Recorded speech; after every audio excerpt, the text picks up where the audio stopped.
अब अन्तिममा पोलिटिक्सको अन्तिममा त मैले भने तर धेरै मिठा कुराकानी भयो कि फर इक्जाम्पल तपाईँ हुनुहुन्छ तपाईँले एउटा प्रोफेसनल डेभलपमेन्ट दिइराख्नु भएको छ नेपालका लिडरहरूलाई 601 जना छन् र तपाईँको उद्देश्य के छ भने नयाँ संविधान अबको 1 वर्षमा लेखिनुपर्ने भन्ने छ हैन। अब त्यसमा चाहिँ वास्तवमा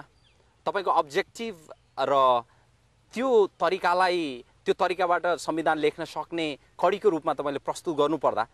के सन्देश दिनुहुन्छ, के भन्नुहुन्छ, कसरी सिकाउनुहुन्छ ती 601 जनालाई? फर इक्जाम्पल तपाईँ एउटा बन्द कोठामा राखेर ट्रेनिङ दिनु पर्यो, लेख है 1 वर्षमा चाहिँ, अब 1 वर्षमा भएन भने डिसइन्टिग्रेसन हुन्छ देशमा, हामी पछाडि पर्छौँ भनेर दिँदाखेरिमा तपाईँले त्यो प्रोफेसनल डेभलपमेन्टको एउटा प्लान लेख्दै हुनुहुन्छ र तपाईँले केलाई जोड दिनुपर्छ,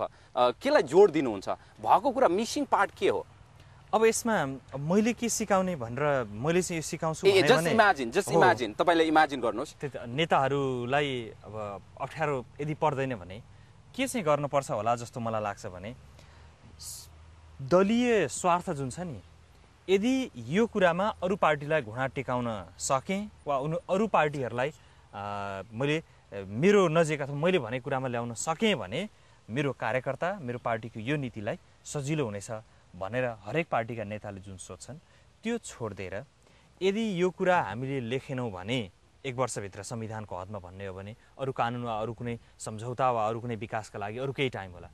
यदि यो काम मैले गरिनँ भने मेरो देशको लागि, तपाईँले भन्नुभएको डोल्पाको अघि छिरिङ दोर्जे छोराको लागि वा अरू कुनै मेचीमा वा कालीमा तराईमा वा पहाडमा जहाँसुकै भएको नेपालीको एउटा छोरा वा एउटा छोरीको लागि यो समस्या पर्न सक्छ, उसले यो नपाउन सक्छ वा उसले यो खालको व्यक्तित्व विकास नगर्न सक्छ वा 10 वर्षपछि नेपालले यस्तो खालको आर्थिक उन्नति नगर्न सक्छ भनेर सोचेर त्यो काममा दत्तचित्त भइदिए त्यो नै सबभन्दा ठुलो कुरा हुन्थ्यो क्या। त्यो दलगत स्वार्थ नै सबभन्दा ठुलो शत्रु हो।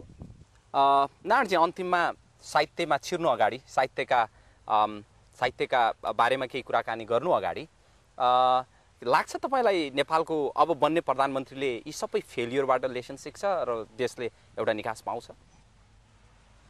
अब यो प्रश्नको जवाफ चाहिँ बाबुराम भट्टराईले अलि अगाडि एउटा आरोप लगाएको थियो उनकै पार्टीबाट कि यिनी चाहिँ भारतीय एजेन्ट हुन्, पार्टी लाइनले धोका दिन खोजे भनेर भन्ने आरोप लाग्दा उनले के जवाफ दिए भने अब यस्तै आरोपहरू किन लाग्ने गर्छ भने हामी नेता भन्नेहरू पनि अन्तै कुनै ग्रहबाट आएका होइन, हामी पनि यही समाजको यो समाजमा जस्तो खालको चेतना र मान्छेहरू छ त्यस्तै खालको चेतना चाहिँ नेताहरूमा नि हुने हो, त्यही भएर यो प्रतिक्रिया पाएको भनेर उनले भन्थे। भन्नुको अर्थ मैले भन्न खोजेको चाहिँ अब कोही त्यस्तो व्यक्ति जो प्रधानमन्त्री बन्ला वा राष्ट्रपति बन्ला र जसले रातारात चेन्ज गर्ला भन्ने कुरा तत्कालै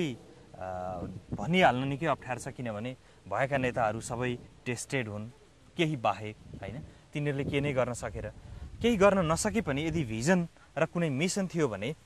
त्यो व्यक्ति प्रधानमन्त्री हुँदाखेरि प्रश्नसँग देख्न सकिन्थ्यो नि त, यो कामका लागि मैले यो छुट्याएको छु अथवा यो गर्नै पर्छ, यद्यपि उसले गर्न नपाओस्, किन जनताले त बुझ्छ नि त गर्न पाएन है यसले गर्न भ्याएन तर उसको योजना चाहिँ थियो भन्ने हुन्छ नि। अहिलेसम्म खै के बुझियो त? माधव कुमार नेपाल अस्ति भएर राजीनामा दिए, जसले भनेका थिए उनलाई चाहिँ आफ्नो नाम राख्न कीर्ति राख्ने भन्छ नि नेपालीमा, उनलाई त्यो सबभन्दा ठुलो लोभ छ, त्यही हुनाले काठमाडौँमा चाहिँ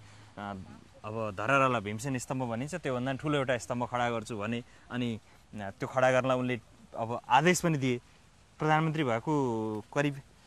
3-4 महिनापछि मैले अन्तर्वार्ता लिँदा उनलाई सोधेको थिएँ कहाँ पुग्यो त त्यो भनेको, अनि उनले गुनासो पोख्दै थिए के गर्ने हाम्रो देशको कर्मचारी, मैले त भने कर्मचारीले फाइल नै पठाइदिन्छ अहिलेसम्म त्यो त्यही छ भन्थे होइन। माधव कुमार नेपालको हालत त्यही हो, शेरबहादुर देउवा देखिएकै हो जसको पालामा द्वन्द्व सबभन्दा माथि पुगेको थियो र सबभन्दा धेरै नेपालीका छोराछोरी मारिएका थिए दिनदिनै दर्जनको सङ्ख्यामा होइन। प्रचण्डको पनि हालत देखिएकै हो। अब टेस्ट हुन बाँकी मलाई व्यक्तिगत रूपमा सोध्नुहुन्छ भने 2टा व्यक्ति चाहिँ छन् जो टेस्ट हुन बाँकी छ नेपालको राजनीति र एकदम भविष्यका लागि। एउटा डाक्टर बाबुराम भट्टराई जसले धेरै सिद्धान्तका कुरा गरेका छन् र अर्थमन्त्री हुँदा नि केही हदसम्म उनका योजनाहरू उनले पुरा लागू गर्न नपाए पनि समय कारण केही योजनाहरूमा उनले गरेको जति काम चाहिँ अगाडि बढ्न खोज्दै थिए। र अर्को चाहिँ एकदम बोल्ने यो हुनुपर्छ भन्ने तन्नेरी नेता गगन थापा। अब ती 2 जना चाहिँ टेस्ट हुन बाँकी फिगर हुन् मेरो व्यक्तिगत दृष्टिकोणमा चाहिँ। हामी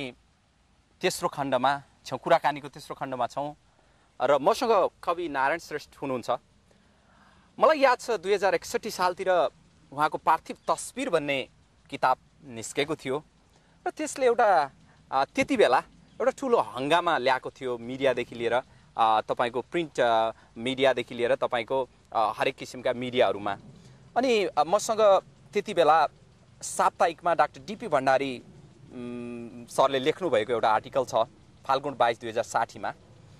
शम्भुको विस्तारित संज्ञा सम्मुजित बास्कोटा, श्रेष्ठको नारायण श्रेष्ठ, एक खुराँट अद्वैश्य अर्को खुराँट युवक, एक ख्याति प्राप्त सङ्गीतकार अर्को नेपाली काव्य परिवेशभित्र ख्याति पाउने स्पष्ट सम्भावना बोकेका युवा कवि। अनि डाक्टर डीपी भण्डारीले भने जस्तै स्पष्ट सम्भावनाहरू के गर्नुभयो त नेपाली साहित्यमा त्यो बेलादेखि अहिलेसम्म?